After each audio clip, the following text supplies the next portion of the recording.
Quick fact, do you know how bell-bottom pants appeared? According to fashion historians, the word bell-bottom has French roots and means bell.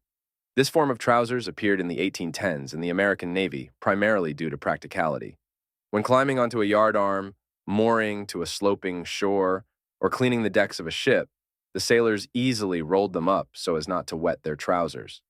If you found yourself in a shipwreck on the open sea, you could quickly get rid of such trousers, since they widened from the hip itself, and the fastener was located on the side of the belt. It was enough to unbutton your trousers, quickly dangle your feet in the water, and, due to the width of the flares, they would slide off without touching your boots. By the mid-19th century, bell-bottom trousers disappeared from naval uniforms, only to return at the beginning of the 20th century.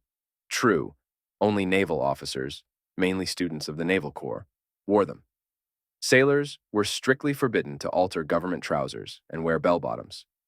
In Russia, from the first months of the February Revolution, sailors began en masse to alter their trousers to a style with a bell at the bottom, which sometimes acquired ridiculous, cartoonish dimensions.